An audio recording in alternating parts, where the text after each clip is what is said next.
Hello, class. So today we will be beginning our section here on Hoover's response to the Great Depression, all the way from his initial response to the crash up until when he was out and FDR came in 32 in that election.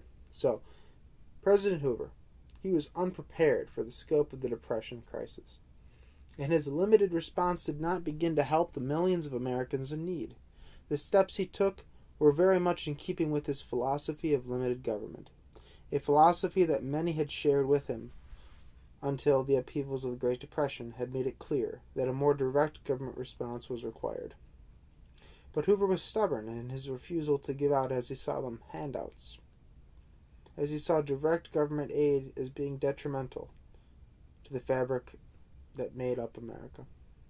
He called for a spirit of volunteerism among America's businesses, asking them to keep workers employed, and he exhorted the American people to tighten their belts and make do in the spirit of rugged individualism.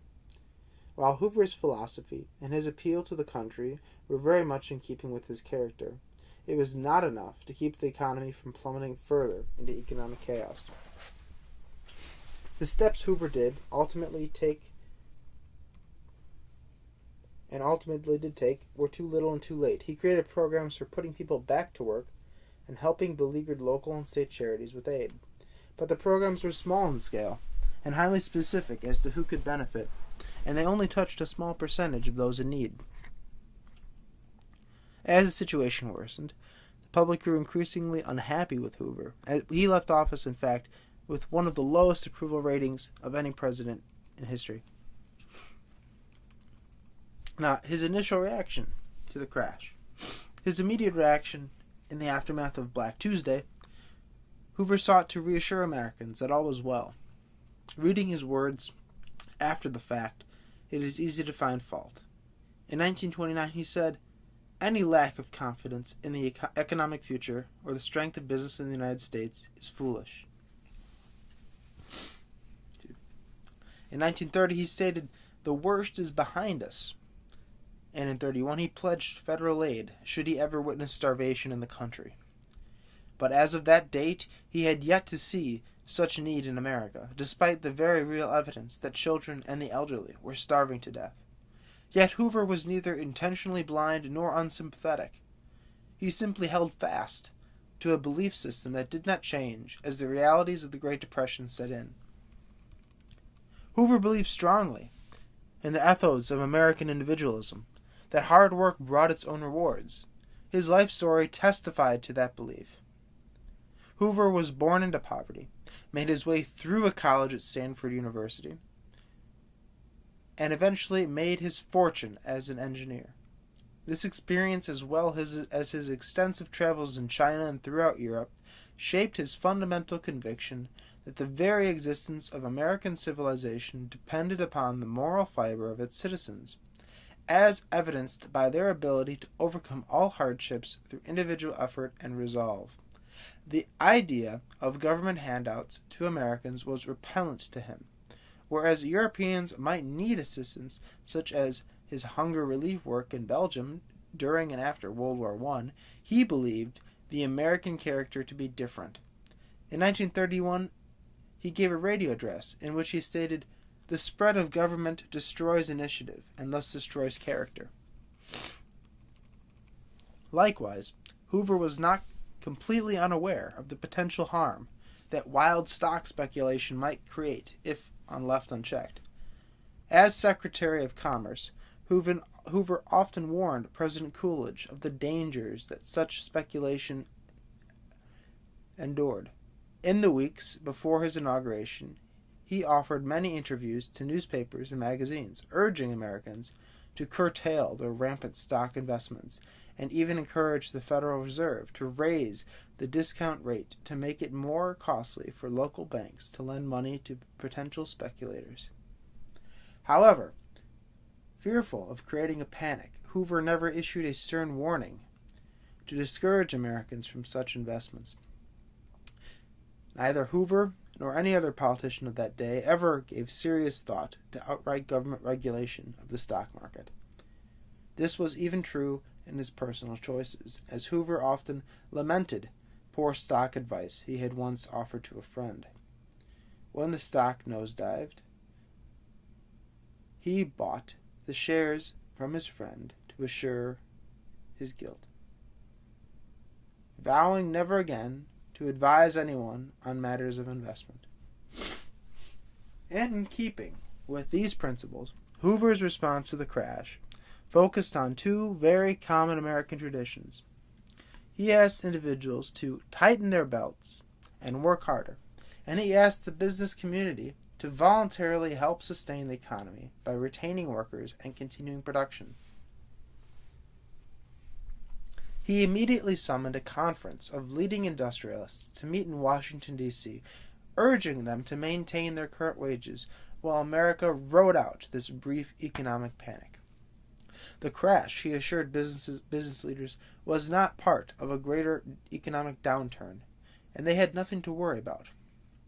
Similar meetings with utility companies and railroad executives gave way to promises for billions of dollars in new construction projects, while labor leaders agreed to withhold demands for wage increases and workers continued to labor.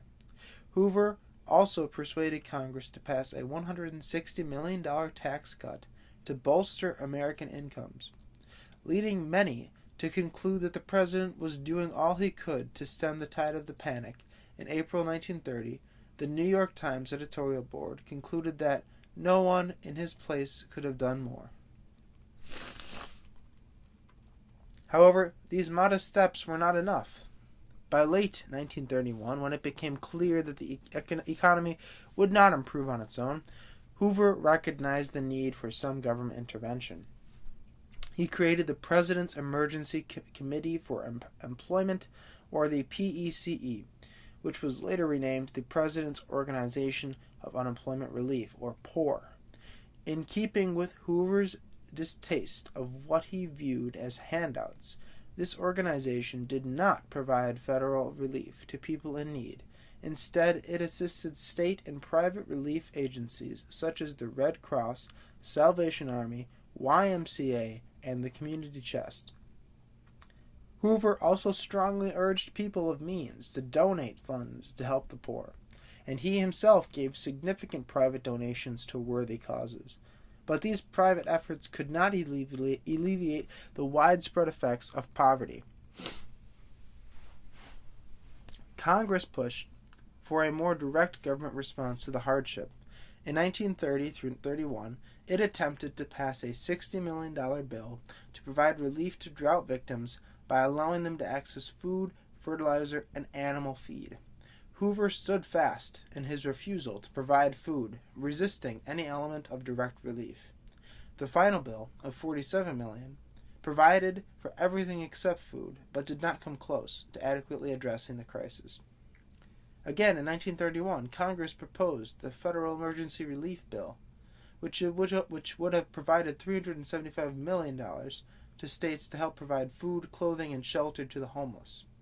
But Hoover opposed the bill, stating that it ruined the balance of power between states and the federal government. And in February 1932, it was defeated by 14 votes. However, the president's adamant opposition to direct relief through federal government programs should not be viewed as one of indifference or uncaring towards the suffering American people. His personal sympathy for those in need was boundless. Hoover was one of only 2 presidents to reject his salary for the office he held. Throughout the Great Depression, he donated an average of $25,000 annually to various relief organizations to assist in their efforts. Furthermore, he helped to raise $500,000 in private funds to support the White House Conference on Child Health and Welfare in 1930.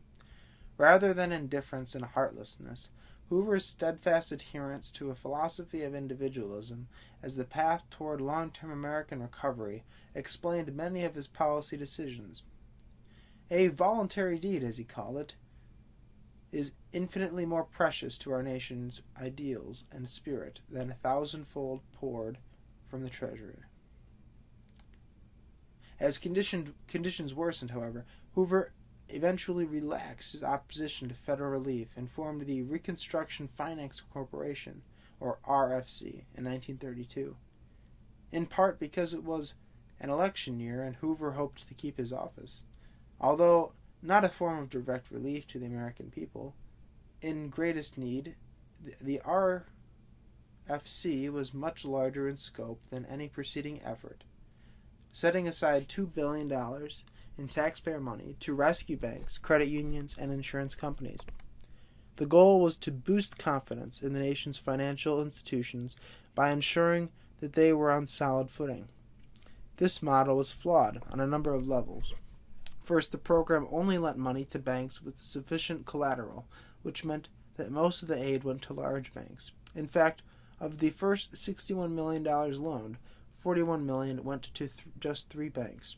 Small town and rural banks got almost nothing.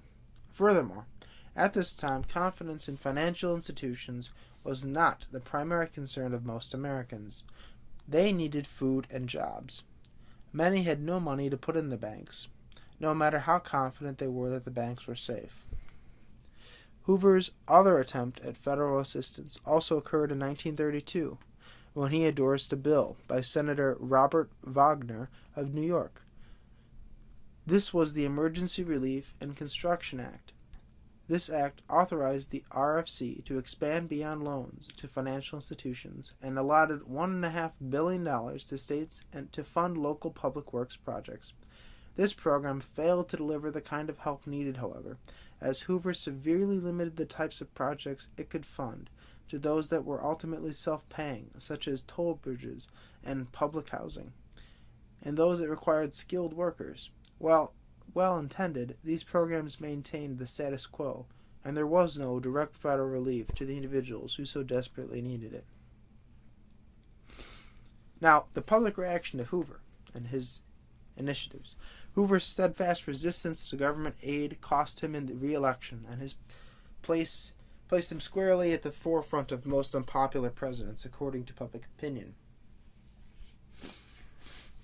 His name became synonymous with the poverty of the era. Hoovervilles became the common name for homeless shanty towns, Hoover blankets for newspapers that the homeless used to keep warm, and Hoover flags as a pants pocket empty of all money, turned inside out. By the 1932 election, hitchhikers held up signs reading, "If you don't give me a ride, I'll vote for Hoover." Americans did not necessarily believe that Hoover caused the Great Depression. Their anger stemmed instead from what appeared to be a willful refusal to help regular citizens with direct aid that might allow them to recover from the crisis.